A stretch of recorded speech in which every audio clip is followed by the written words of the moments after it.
talking about customer-centric selling. So it's going to be a very nice and pointed session. You'll find that perhaps a lot of these are reminders. There's going to be some case studies, but there's also going to be some really good principles that we're going to talk about and how we engage with people today. So for those of you who don't know Desiree, I'm just going to give you a little bit of a bio of who she is and how she supports our industry. Desiree is the Vice President of Education and Development for the Apartment Association of Greater Orlando. She has worked in the industry for companies such as Oxford, Cambridge, UDR, Concord, and McKinley in various roles for those organizations. Desiree has received many awards of recognition for the industry on various levels, and currently she is the NAAEI faculty member and instructor for NALP and CAM programs through NAA. She also develops and instructs classes at various associations on the topic. So if that doesn't sum it up, she's a rock star. We're glad to have her with us today. Desiree, welcome to our program. Thank you so much, Jonathan, and good afternoon, everybody. Thank you so much for taking time to listen to Jonathan and I talk today, and a big thank you to the Training Factor for making this happen. Okay, so let me get over to our PowerPoint here. And just before we get into the material, we know a lot of people like tweeting, so we would like your feedback. If you can, bring it to us. Our Twitter handles are @TrainingFactor and @AAGOEducate. So if you'd like to tweet about what you're learning today, give us any feedback, that would be great. We love all the information that you can share with your network. That would be totally awesome. So what are we going to be learning today? Well, on today's agenda, we're going to talk about customer-centric selling. We're going to go over some case studies, how to focus on each customer. We're going to chat about why it's so important to hire a successful team and what you can teach them about customer-centric selling, and then some top things that your customer really wants. But to kind of give us a little icebreaker, then I want to just kind of give a little fun poll for everybody. I want to launch this one just to see what you really, really wish you could be able to sell if you could. So there's a little poll up there right now. If you had a fantasy choice of something to sell, what would it be? Rainbows, unicorns, kryptonite, tribbles, or all the above. So we'll give you a minute just to answer that. Now, everybody, we know we love our jobs, but there's always that one thing we wish we could sell, so we thought, well, let's throw it out there and keep this fun and light. What would you sell, Desiree? You know, I probably kryptonite. Kryptonite, yeah. We don't How about you? Kryptonite. I'm a Tribbles fan. I'm a Trekkie from way back. You are a Trekkie. Yeah. If there was a real Tribble, I'd have a dozen of them just for pets. All right, looks like everybody has had a little fun and answered, so let's just see what the full share button.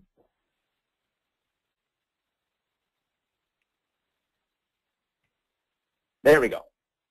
So look at that, 44%. We have some positive people out there. I know, isn't that great? That is great. I guess they don't like tribbles, but I guess it was just one of the few. But rainbows doesn't surprise me whatsoever, so that's awesome. All right, guys. So we just want to kind of break the ice a little bit. So let's get into some of the serious stuff on exactly what we're going to talk about today. Desiree's got a lot she brings to the table.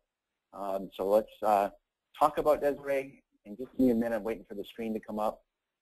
Just a 1 second lag. I want to make sure everybody can see it. So what is customer-centric selling? How would you summarize it for us, Desiree? The easiest way to summarize it is putting your customer's needs before your own. It's selling with the customer in mind. Really, that's all customer-centric selling is. Yeah, just thinking about people, that's for sure. And there we go. My computer's giving me a little problem today. And I love this quote. Albert's a great guy. You know, what did you learn from him? What was his philosophy on customer-centric selling? You know, Albert is a great guy, and one of the things I did learn from him working with McKinley is to sell nothing, solve people's problems. For those of you that have ever watched Miracle on 34th Street, think of that concept. It's salespeople shouldn't focus all of their efforts on selling the customer, Focus all of your efforts and attention on helping your customer and solving their problems, one customer at a time. The best example I can give here is one of the things that Albert had us do for renewals was you didn't send out those form letters that said, "Dear blank, your lease expires on blank. Your rent is going up to blank." Instead, we sat down as a regional team and an on-site team, and we looked at every single one of our renewals and talked about what was important to that person. So if I had Jonathan Starr as one of my renewals, instead of sending him a $25 off his rent, I would figure out a way to get him to a Braves game. That's so awesome. It's one customer at a time. Yeah, Albert's a great guy. I've tweeted with him often, and him and I have shared a lot of stories. I haven't been able to meet him in person, but I'm glad you had the opportunity to learn from him because that's such a great philosophy. It's, we need to be focused on people, that's for sure. So that kind of brings us to the question, what do people really want? I mean, what's really on their minds? What tugs at them? People really don't care about our policies. They don't. They don't care about why we do the things that we do. They don't care about any of our challenges. What they care about is what they care about. And, we as an industry, I think, sometimes get so hung up on what our policies and procedures are that we lose sight of the fact that those policies and procedures are put in place so that we can relate with our customers. Right, exactly. I mean, it means nothing to them whatsoever. It's, we're supposed to be focused on them, and that's just kind of just leads to how can the audience today really understand what customers need? Right, and it just like the slide says, ask them. It's amazing what you find out when you ask your customers what they want. We so often sit in an office and think about what our customer needs. We think about what it is that they want. Development will go out and they'll choose the amenities. And what we need to do is really focus on asking our customer what they want. Something that's kind of challenging to do is to, survey your current residents, survey your prospects. Something that we do here at the Apartment Association is we have a couple big events throughout the year. And one of the hardest things to do is ask customers for their feedback, but we send out a survey and ask them, what could we do better? You'd be amazed at the opportunities that you'll uncover when you ask those questions. And when you ask questions, really make sure that you're asking open-ended and probing questions and uncover what it is that your customer is telling you. Right. And our leasing professionals, when it comes to probing questions, they get a little bit nervous because they're worried about, fair housing violations and stuff like that, which is legitimate. They need to be careful about certain things that they ask. But is there anything like even little things like say for instance they say they got a pet? What would be like a cute probing question that really help endear them to that prospect that's coming in? Find out what kind of pet they have. Ask what the pet's name is. Ask what you and the pet like to do on your time off. Maybe you've got a phenomenal walking path that somebody would enjoy taking their dog on with. Be careful when you do ask customers what they want. Make sure you're not setting yourself up for failure. And here's kind of something that I'm looking at with that is, so often we say something like, what's your wish list? And when we ask that, oops, we find out that what the customer is looking for is something that we don't have. Just by changing that up a little bit and saying something along the lines of, can you tell me what your must-haves are in your apartment home? You're going to be able to guide them and also solve their problems with what you have to offer. Right. So that's that leads right into our next slide. The difference between a want and a need. Is there, kind of taking that a little bit further. How do you kind of work with them to differentiate? Is there certain ways of wording your questions to kind of for the leasing professionals to really understand what they can do to sell what they actually have? Absolutely. So a need is something that you have to have and you can't live without it. It's food, it's shelter, it's survival, it's clothing. For me, it's the Cowboys winning a Super Bowl, but unfortunately, since I've lived without it for so long, I guess it's more of a want now than it is a need. But a want is something that you wish you could have, but you can live without it.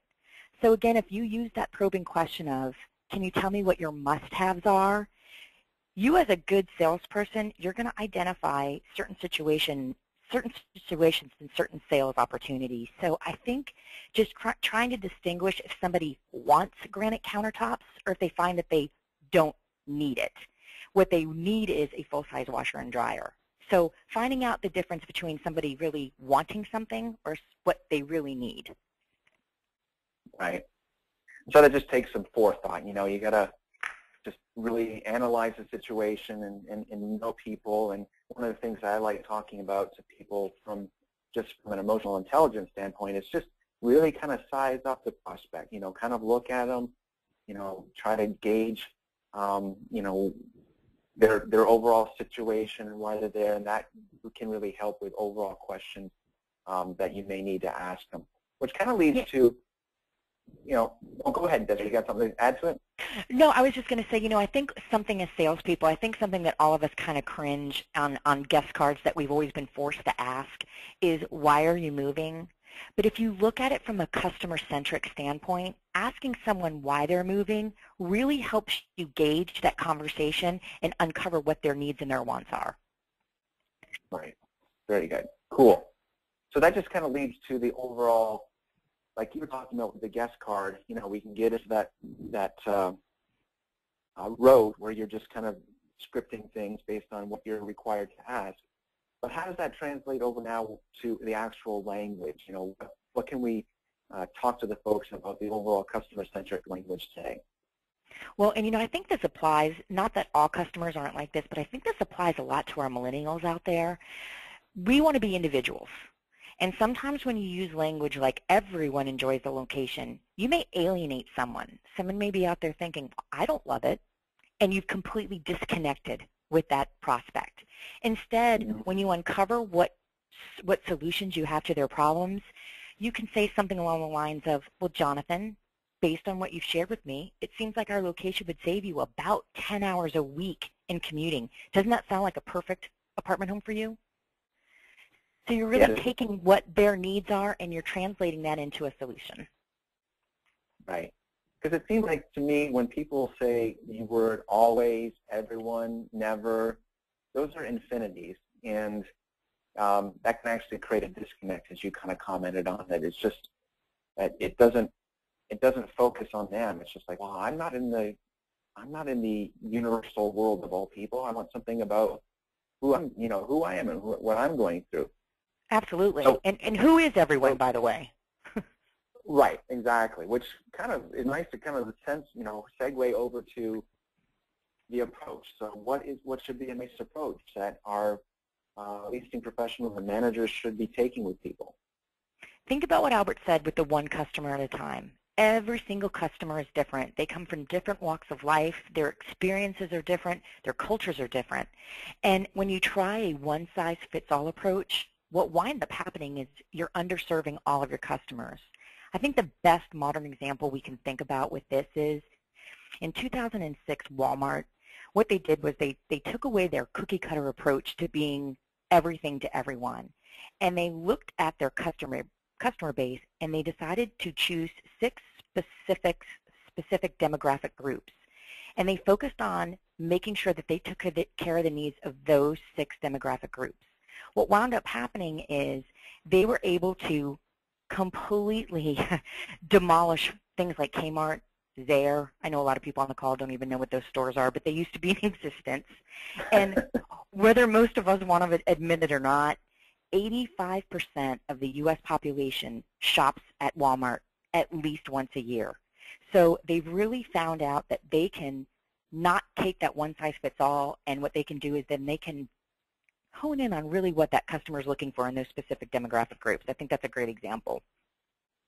Yeah, and that's awesome. I like that example too. And we hear people kind of complain about Walmart, from time to time, but we see that as one of the best as an industry for the market that they're in, because they have been able to really, dive into the different types of customer groups that they have coming into their stores. Absolutely. So let's kind of like move into, especially for those who are day in and day out, they're working on trying to lease apartments. They've got all these prospects that are coming in. What's the difference between a presentation and dialogue? Well, successful salespeople love to talk, and they love to talk about themselves. And unfortunately, that doesn't always translate with customer-centric selling. So as salespeople, what we have to do is we have to learn how to listen 80% of the time. And the key is really to engage in a two-way conversation. Like we say, have a dialogue, not a presentation. And you do this by continuing to ask customer open-ended questions. We've talked about this guest card a couple of times so far, and I would drive my regional managers crazy in companies that I worked with because the regional managers would have a policy where the entire guest card had to be complete. My philosophy with the salespeople as I was teaching them in sales training was, I want their name, I want you to make an appointment, and I need somewhere to contact. And I need 3 things to know about how to sell to them. But I didn't care about filling the rest of the guest card out because I was really focused on the phone call or in person and really trying to connect with them. Yeah, it's such a key thing. Just there's so many things that we can do afterwards, but being in the moment, being with them, that just, I think you and I were talking about this before, just how much it just means to them that you're looking at them, you're talking to them, you are listening to them. People can tell when we're engaged with them, so that just creates such an instant bond. So right, and something that you said, with the eye contact, we are such a society now of being attached to our phones. And we're so used to that being the mode of conversation, and we really need to break that. When we're dealing with our customers, we need to remember, like you said, to be in the moment and to engage with them, look them in the eyes. Don't even carry your cell phones on the leasing floor. Right. Just be there with them. We're so distracted all the time, so it takes quite a bit of discipline these days just to make sure that we're focused on the task at hand. Absolutely. So, when we look at this slide, Desiree, what's a no-no in your words? What should we not say to people if all possible? I think we need to remember how we like to be treated. We're customers as well. Whether we go to a restaurant, we go shopping, we're traveling, we're customers. And we know how we want to be treated. We should treat our customers the same way. We're going to talk a little bit later about how to say no while still making your customer feel valued. I think that the best thing to do when you're looking at putting on your customer's shoes is if the first words out of your mouth when dealing with a customer is no, our policy says, it's probably the wrong approach. Really think about why your customer is asking you the questions that they're asking. Best example I can think of with this is, unfortunately, crime happens at our communities. And so often we find our residents come in and maybe their car's been broken into, maybe something else has happened. So often you find that our first response is, well, that's not our problem. Call the police. And really think about how you would feel if that happened and have some empathy. So that's kind of a good example I can think of for that. Yeah, no, that's spot on. So it's a nice segue. We're about halfway through, folks. I got a second poll for everybody, so just give me a second to put it up on the screen for you.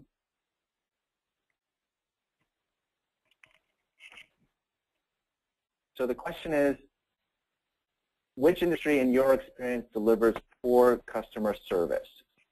So you can select as many as you want.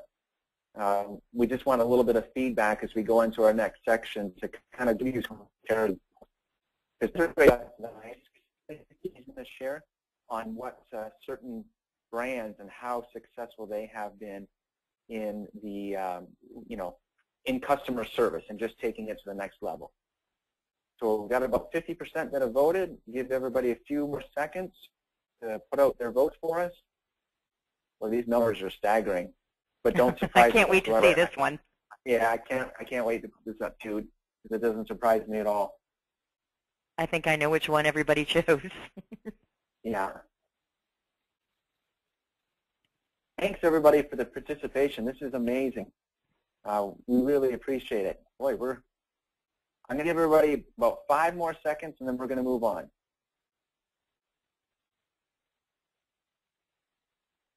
Okay, we're going to have to close the poll now. And give me a second. Let me share it with everybody.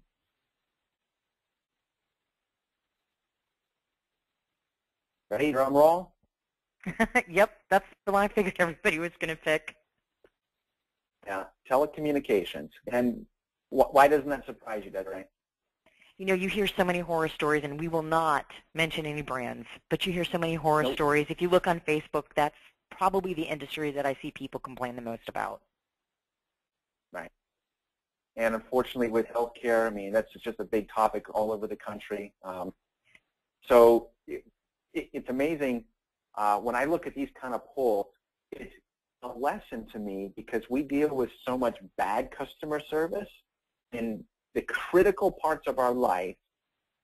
You know, it behooves us to take a look at how we treat people. And here we're talking about our prospects and our residents and, you know, how we treat them. So let me close this screen, folks, and we'll get on to our next section here.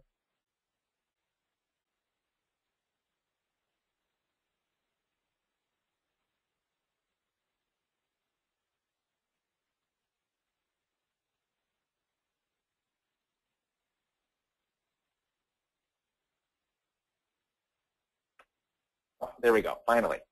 All right, so that opens up a question, you know, what kind of companies can we talk about that are really focused on customer service? So who are you going to highlight today for us, Desiree? So I think most people will not be surprised with the 3 case studies that I kind of want to talk about today. And those 3 are Zappos, Ritz Carlton, and Nordstrom. All 3 of them are known for their excellent customer service, and we're just going to touch real quick on why I chose each of those. And let's go ahead and start with Zappos. So Zappos is powered by service, and they're known for providing the best service and online shopping experience possible. My husband loves them. They offer free shipping both ways. They offer a 365-day return policy, fast fulfillment, and expedited delivery.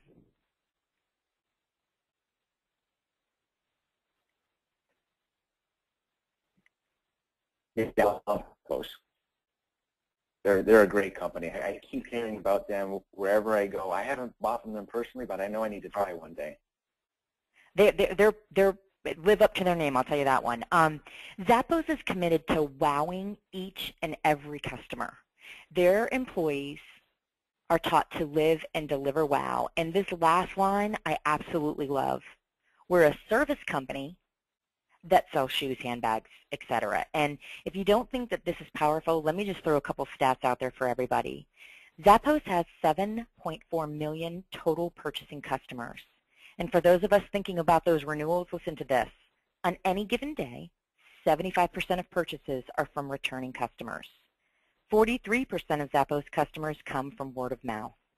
And if you look at Zappos' website, you will see the 1-800 number, the 24 hours a day, 7 days a week, free shipping, and 365-day return policy on every single page. They are clearly not afraid to have their customers contact them. And you know, something I think that we can take away from that is when a customer calls, whether they're a prospect or a resident, we shouldn't be afraid to give them our management company phone number. We shouldn't be afraid to give them our regional manager phone number. Anytime there's a challenge with customer service, it's an opportunity for us to change that situation around and learn from that experience. Yeah, and if for those of you in the audience, if you haven't kind of read some stories on Zappos, just look up some YouTube videos. I mean, they've got a couple case studies where they're on the phone with a customer for hours, like 8-9 hours. Because that's part of their philosophy. It's not just about the shoes, it's about the people. It's about, that's their service. So I encourage everybody, if you want to read a little bit more about their culture and history, go ahead and dig into that. And here's kind of what customers can expect their experience to Zappos to be. Fast, accurate fulfillment of their orders, and friendly and helpful above and beyond customer service. And I think if we look at something that we could adopt to in our industry, a lot of us use online service requests, and something to think about is if you make people go online to fill out service requests, are we really thinking about what's best for our customer? I don't want to change anybody's company policies out there, but I want you to think about if somebody comes in with a service request, it's okay to take that service request in person instead of giving the standard response of you have to go online and do that.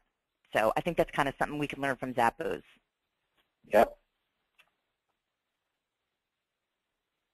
So the next case study is, I think, the Ritz Carlton, right? It is. And the Ritz Carlton is the name I think most people think of luxury hotels. Their motto is, "We are ladies and gentlemen serving ladies and gentlemen." They're on most top survey lists for dining hotels and services, and they achieve customer relations through their outstanding service. And I think this next slide that we're going to show you has some great pictures that I wanted to talk to everybody about. Yeah, they're adorable. So Ritz-Carlton's philosophy is to enliven the customer senses, well-being, and also to fulfill their unexpressed wishes and desires. If you look at these pictures, these are different Ritz-Carlton associates, and they're going out of their way to make their customers' experience memorable. I love the bottom picture of the kids with the associate delivering the sundaes. I mean, don't you think they're going to have customers for life? They really want to create for guests a life through memorable moments throughout their stay. And I think, like I said, these pictures really illustrate what a great job they do on that. Yeah. Great shot. So there are 3 steps of service with Ritz-Carlton, and number 1 is a warm and sincere greeting. They use the guest's name. And think about our telephone calls. If we're expecting a specific guest at 3 p.m., if I know that Jonathan has made an appointment to come see an apartment with me at 3, one thing that I used to do when I was on the phone was say, "Hey, Jonathan, what color car will you be driving?" And when I see that red car pull up at 3 p.m., I know that that's Jonathan. When he comes in, I can say, "Hi, Jonathan, I'm Desiree." If it's not Jonathan, great, I've met a new friend anyway. Yeah, that's very cool. Yeah, and then the next is anticipation and fulfillment of each guest need. Really think about what the customer is looking for. I saw a speaker a few years ago, and he talked about staying at a Ritz-Carlton and how he went for a business meeting, gets in his valet car, the valet driver drove around, in the car was an ice-cold can of ginger ale. And he was so impressed because that was his favorite drink. And I don't know if you can imagine how they figured it out, but what happens is the hotel staff talks to each other, and they checked the minibar, realized that he was drinking ginger ales, took it upon themselves to have one sitting in the car waiting. I mean, wow. Yeah, that's just going the extra mile for sure. Yeah, and I mean, just creating that memorable experience. And then finally, a fond farewell. Give a warm goodbye and use the guest name. How many times do we just have residents move out and we never hear from them again? They put their keys in the drop box. And this, I think, is a real big missed opportunity in our industry. Something that I used to do is I would go 60 days after a move out, and providing the resident moved out in good standing, there was no noise complaints, they paid their rent on time, I would send them a postcard and just check in with them. How you doing? Is life really greener on the other side? We'd love to have you back. And just, you know, even if they didn't come and move back to our community, maybe they'd refer somebody in. And once again, it's just a lasting impression. Okay, Nordstrom's. Now, I have to admit, the only kind of shopping I do is with Nordstrom's is really window shopping because I can't afford too much there, but they are certainly known for their exceptional customer service. Their executives say that each and every one of their employees is in the customer service department, no matter what the job description is. I love that. And they have 9 management principles of customer service, and I'll go through these real quick. They've got romancing your customer, energizing the employee, and building your customer service culture. So the first one that we're going to talk about is romancing your customer. And these are pretty easy. I'll wait for Jonathan to get to that slide. Sorry for getting ahead of everybody. Number 1 is create an inviting place. Are your leasing offices warm and inviting? Do people want to hang out with you? You know, I think everybody's felt it when they've walked into an office and they just feel the tension. That's not the kind of environment that we want our prospects and residents to have. And then number 2, provide your customers with choices in their products, services, and service channels. Finally, sell the relationship. Service your customers through the products and services that you offer. Those are all romancing your customer. This picture is something that Kate Good had posted probably about a year ago, and I absolutely love this. This is in the middle of a Nordstrom store, and it's an Instagram or social media moment that encourages their shoppers to come take their picture and post it on Twitter or Facebook or whatever social media platform you have. How cool would that be to put in the middle of your leasing office? We kind of do something cheesy like that too here at the Apartment Association. When somebody passes their CAM or CAM-T, we make them take a picture with a thumb up and we post it on Facebook, just kind of to recognize what a great job they've done. That's very cool. Yeah. The next one is energizing your employees, and I know we both have a lot to say about this one.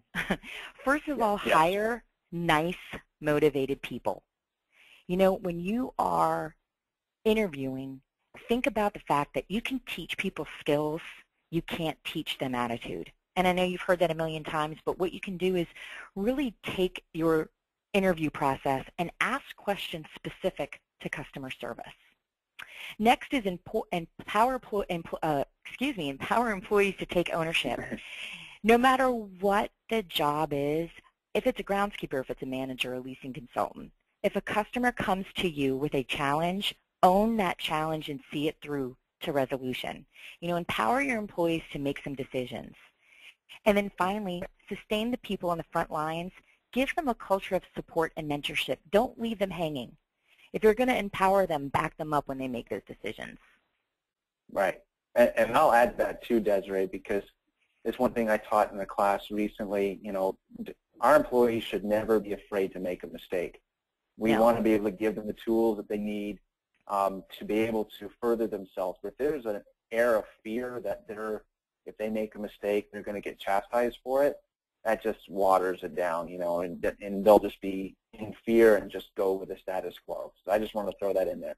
Absolutely, and really, Jonathan, aside from fair housing, which is a serious issue, but aside from that, what mistake can somebody make that we can't correct? I'd rather somebody make an action and we have to correct a little bit than to do nothing for our customers. So then we get to building your customer service culture. Really celebrate company heroes through recognition and praise. I think that everyone can agree we need to do a better job of that, because that translates to happy employees and that makes even happier customers. And advocate teamwork through internal customer service. And if you're going to commit to customer service, commit 100% to having a customer service culture in your company.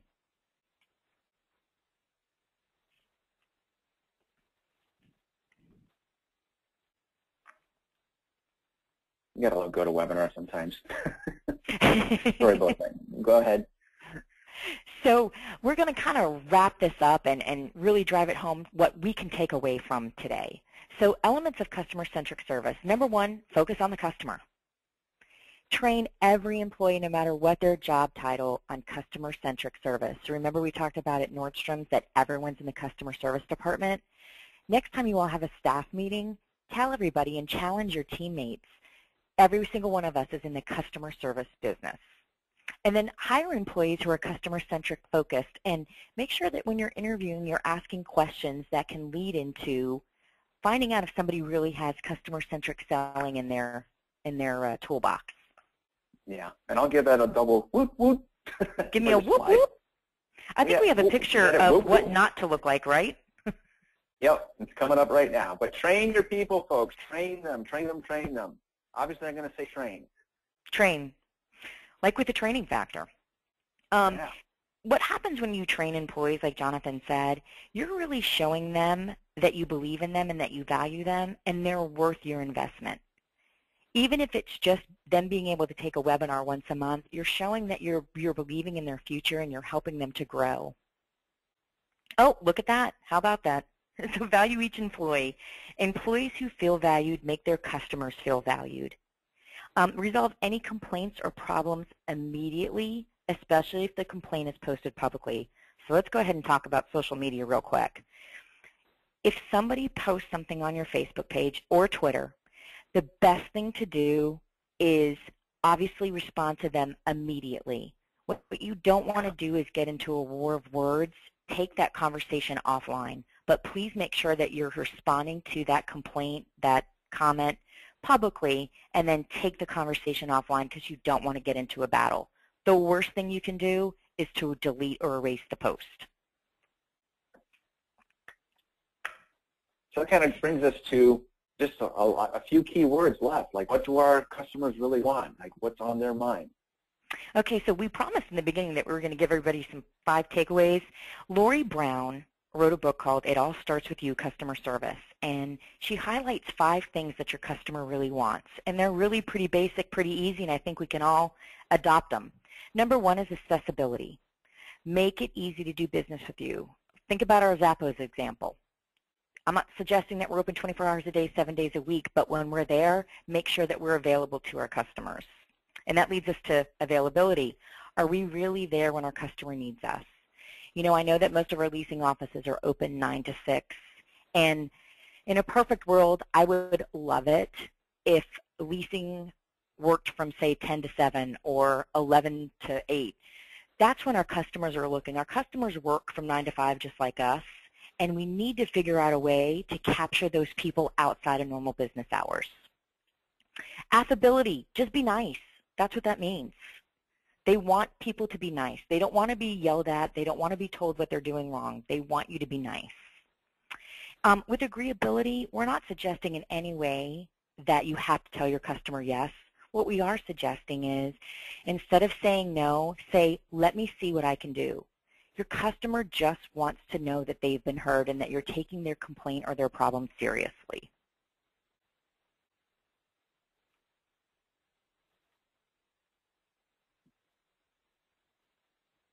Which leads to? Okay, accountability.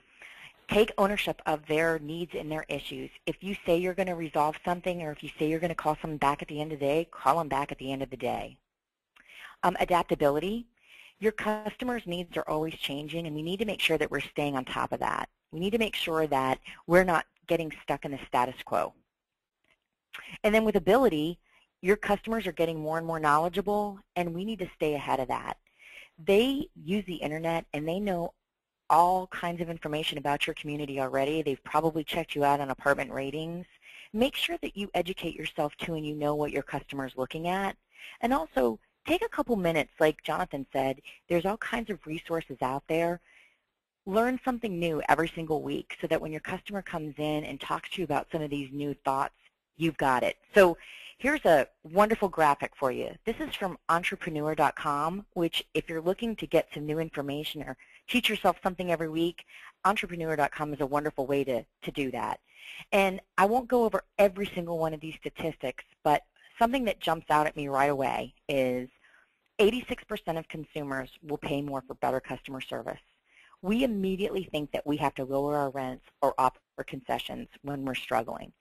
Most times, it's a staffing issue, and we really need to look and see if we're providing the best customer service. In the bottom there, you've got 89% of consumers who did business with a competitor after they received poor customer service from the company they usually do business with. And then right in the middle there, $83 billion is what it costs the U.S. economy for poor customer service. So this is some really interesting statistics that I think hit home with what bad customer service can do. Awesome. Awesome, awesome, awesome. Well, this was great. So everything's been awesome what we've learned today. I got one more poll for everybody, and then Desiree, I'm going to kind of wrap it up just with some a summary of what you've learned. This is a a fairly serious poll that I have to launch, and everybody take it seriously. So we're all looking forward to your feedback on it. So, what is your favorite dessert? Sea salt chocolate, ice cream, dark chocolate, cherry chocolate, or all of the above? Yeah, so stay up this part. Like this, training is fun. We can make it fun for our people. If we're doing sessions like this, don't make it so dry and stuffy. Break it up a little bit. Show them that you can have fun in these sessions and enjoy it. I am really surprised at the voting so far. I thought there would be a huge, huge difference from what I'm seeing, but this is pretty cool. Give everybody just a few more seconds to vote. What do you think of this, Desiree? A lot of people are liking sea salt chocolate these days. None of those would be my favorite dessert. Okay. Well, let's see what everybody has to say here. Drum roll. Ice cream. Ice cream, you I guess it scream. isn't surprising. Yeah, ice cream is a favorite from the moment where we were allowed to eat it as a kid. So very, very cool. All right. But everybody still loves chocolate. I figured with the audience that I had today, most people would like chocolate. I mean, I love chocolate. So let me get over to our last slide. And so Desiree, wrap it up for us. Take it home. What do customers really buy? Okay, so according to a survey by JLM and Associates, I always like to tell people where I get this information from. They asked, why did you buy or not buy? And it's interesting. Price was not even close to the top of the list. The reasons that they said were reputation of the company, the level of service that they received, support that the company gave, and reliability. Price was at the bottom. So we all think that our customers are driven by price, and I think you saw 86% or 89% said that they would pay more for better service. I think that really hits home to us about how important customers feel that the way that they're treated are.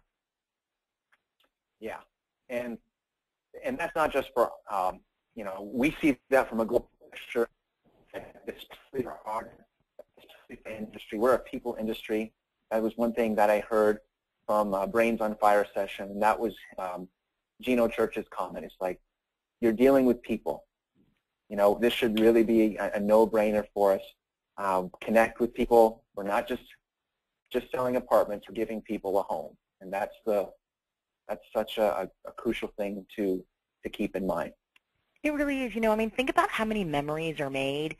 People get engaged, babies are born, kids graduate, all while they're living in our apartment homes and our apartment communities. I mean, it's not just a place for them to live. It's a home. It's a lifestyle.